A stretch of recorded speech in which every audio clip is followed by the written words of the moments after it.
अदिति, ये पूरा समीकरण आंध्र प्रदेश का हम समझा रहे हैं। बीजेपी दोनों स्थिति में विन विन सिचुएशन में रहेगी क्योंकि राज्यसभा में वाईएसआर उन्हें सपोर्ट कर रहा है और जिस तरीके से एक्टिव मोड में चंद्रबाबू नायडू इस समय नजर आ रहे हैं, ऐसा लगता है कि वापसी का जो है एक जरिया चंद्रबाबू नायडू ने ढूंढ लिया है। ये कितना काम करता हुआ आपको आंध्र प्रदेश में दिख रहा है अदिति? देखिए, चंद्रबाबू नायडू के लिए भी भारतीय जनता पार्टी बहुत जरूरत थी। अगर 2014 और 2019 के चाहे वोट शेयर और सीटों के आंकड़े देखें, और वहीं भारतीय जनता पार्टी के लिए भी, क्योंकि 2014 में भारतीय जनता पार्टी के पास कम से कम 2 सीटें थी खुद के पास, और अगर टीडीपी के साथ देखें तो बहुत अच्छी सीटों में भारतीय जनता पार्टी एनडीए के पास आंध्रा से सीटें। लेकिन वहीं 2019 में अलायंस टूट चुका था तो टीडीपी को भी नुकसान हुआ। वोट शेयर में भले ही बहुत ज्यादा नुकसान नहीं हुआ होगा, लेकिन सीटों में बहुत ज्यादा नुकसान हुआ।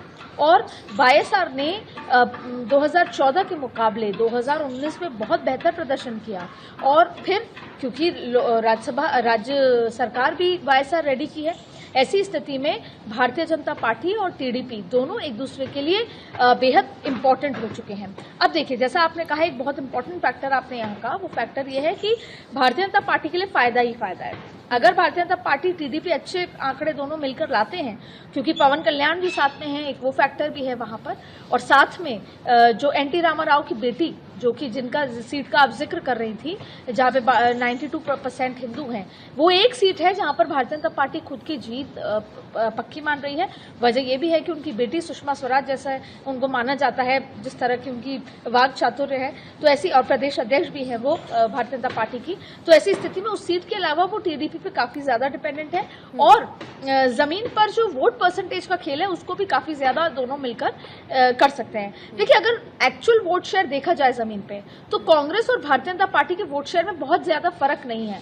अगर कांग्रेस का लगभग 2% है तो भारतीय जनता पार्टी का लगभग 1% है, अगर 2019 के मुकाबले देखा जाए तो। जितनी कांग्रेस डिपेंडेंट है अपने अलायंस पर, उतनी ही, क्योंकि वो सीपीएम सीपीआई के साथ है, और वहीं भारतीय जनता पार्टी टीडीपी के साथ है, तो एक ये बात बहुत इंपॉर्टेंट है कि अगर भारतीय जनता पार्टी के पास टीडीपी के साथ मिलकर यहाँ पर वोट शेयर बढ़ता है, सीटें बढ़ती हैं, तो भारतीय जनता पार्टी के एनडीए में सरकार जाहिर तौर पर आंकड़े बढ़ेंगे। जहां पर इजाफे की बात है, जहां पर हम कहते हैं 370 के ऊपर 400 की बात है, तो वो आंध्रा से की 25 सीटों वाले इस बुके में, क्योंकि 25 सीटें बहुत महत्वपूर्ण होती हैं, हम नॉर्थ में राजस्थान को इसलिए महत्वपूर्ण मानते हैं क्योंकि वहां से 25 सीटें आती हैं, गुजरात से 26 सीटें आती हैं, मध्य प्रदेश से 29 सीटें आती हैं, तो ये राज्य जितने महत्वपूर्ण है दक्षिण के लिहाज से, अगर तमिलनाडु के बाद सबसे ज्यादा सीटें कहीं पर है तो वो आंध्रा में है, और आंध्रा की 25 सीटों पर भले ही इस बार भी देखिए भारतीय जनता पार्टी एनडीए के लिहाज से कम 13 सीटों पर अपना कब्जा मान रही है कि 13 सीटें हम टीडीपी के साथ लाएंगे,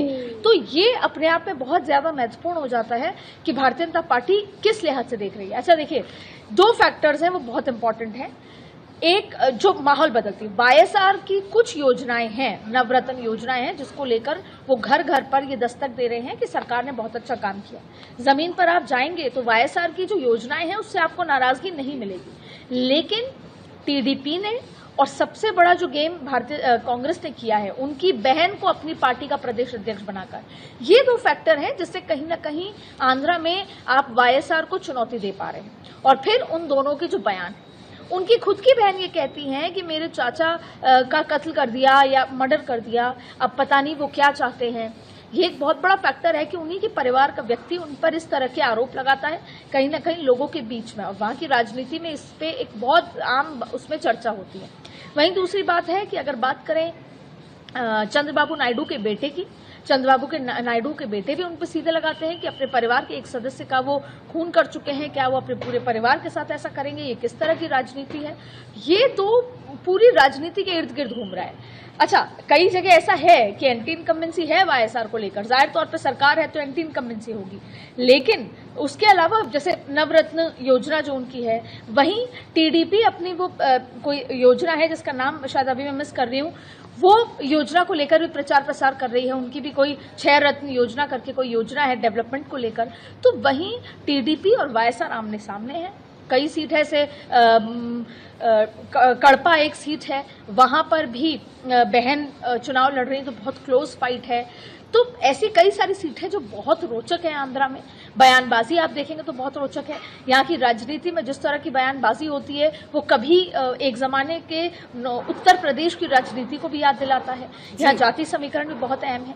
भारतीय जनता पार्टी टीडीपी के साथ साथ पवन कल्याण की पार्टी, वो फिल्म स्टार है, सुपरस्टार है, और आपने देखा होगा कि किस तरीके से नरेंद्र मोदी जो हैं, कल भी मैं आपसे इस बात का जिक्र कर रही थी, किस तरीके से नरेंद्र मोदी जो हैं जब दक्षिण के राज्यों में जाते हैं तो आरआरआर फिल्म का जिक्र करते हैं, तो दक्षिण के उन सुपरस्टार्स का जिक्र करते हैं, दक्षिण में जो टॉलीवुड तेलुगु फिल्म्स का जिक्र करते हैं, और वहां जाते हैं तो ये बताते हैं कि किस तरीके से आरआरआर फिल्म हुई या दक्षिण की जो इंडस्ट्री है उसने किस तरीके से दुनिया भर में भारत का नाम रोशन किया है। ऐसी ऐसी फिल्में दी हैं जिसकी वजह से भारत ने अपना नाम, तो कहीं ना कहीं नरेंद्र मोदी अपना पब्लिक कनेक्ट भी स्टैब्लिश कर रहे हैं। और वहीं पवन कल्याण, मुझे याद है कि पवन कल्याण के एक बहुत बड़ा जत्था जो है राम मंदिर पहुंचा था। मैं उस दिन खुद अयोध्या में मौजूद थी। हम सियासत के रामपथ पर निकले थे, भारत 24 की टीम, तो वहाँ एक बहुत बड़ा जो है जत्था जो है वो वहाँ पहुंचे थे। जब हमने इंटरव्यू लेने की कोशिश की तो हमने देखा कि उनके हाथ में पवन कल्याण की तस्वीर है।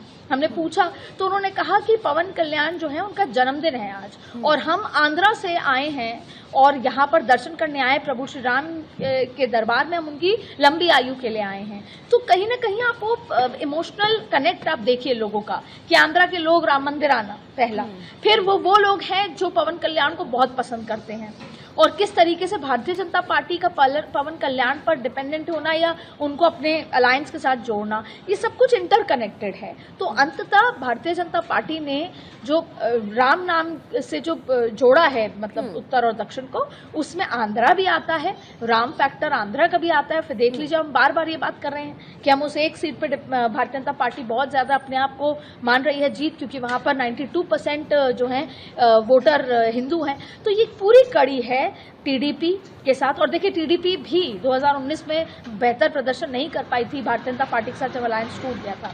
तो विन विन सिचुएशन है। इसके अलावा भी काफी मुद्दे हैं, लेकिन ये जो दो मुद्दे हैं सरकार के खिलाफ, जिसमें चाचा के कत्ल का जिक्र बार बार, उनकी खुद की बहन जो कांग्रेस में आ गई, और कांग्रेस का ये बहुत बड़ा मास्टर स्ट्रोक था जब उनको लाया था। अभी तो टाइम हो गया, लेकिन जब चुनाव से पहले लाया तो एक बड़ा मास्टर स्ट्रोक के तौर पर इसको देखा जा रहा था। शिखा, बिल्कुल अदिति, लेकिन सबसे बड़ी बात यह है कि जो बीजेपी अभी तक हासिल नहीं कर पाई, हमने देखा जब पहली बार बीजेपी जब सत्ता में आई थी तो 2 सीटों के साथ, और 2 से फिर आगे का जो सफ़र रहा वो बड़ा दिलचस्प रहा है। उसमें सनातन का जो है तड़का लगा, इसके साथ साथ राम मंदिर सामने आया, हिंदू मुस्लिम एंगल भी रहा।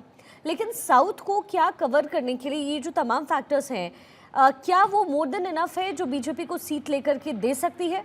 132 में से, चलिए मैं कह रही हूँ 50-60 भी सीट इस बार अगर लेकर आ जाए बीजेपी, क्या ये जो है तमाम टॉपिक्स इतने इंपॉर्टेंट हैं जिसे लोग वहाँ की जनता समझ रही है? इन सारी बातों के पीछे जिस वजह से इंडी गठबंधन अब आश्वस्त खुद को मान रहा है कि भारतीय जनता पार्टी उतना अच्छा प्रदर्शन नहीं कर पाएगी पहले की तरह, वो एक ही वजह है, वो है एंटी इनकम्बेंसी, जिसको वो मान रही है कि अंडर करंट है। वहीं पवन कल्याण के साथ टीडीपी और Bharatiya Janata party anti incumbency पर बहुत ज़्यादा डिपेंडेंट है। उनको लग रहा है कि वाईएसआर लंबे समय से राज्य सरकार में रहे हैं, और वाईएसआर जो हैं वो इस बार एंटी इनकम्बेंसी उनके खिलाफ है। कई कामों को लेकर भी नाराजगी चल रही है, जो राज्य सरकार के साथ अक्सर होता है। ऐसी स्थिति में एक ये बड़ा फैक्टर है जिसको भारतीय जनता पार्टी और टीडीपी मिलकर एनकैश करना चाहते हैं। दूसरा, भारतीय जनता पार्टी ने जाहिर तौर पे एक वो जो तड़का है हिंदुत्व का, राष्ट्रवाद का, वो यहाँ पर भी पहुंचा है, जिसमें खास तौर पे अगर राम मंदिर की प्राण प्रतिष्ठा का जिक्र करें तो आंध्रा तक वो मुद्दा गया है।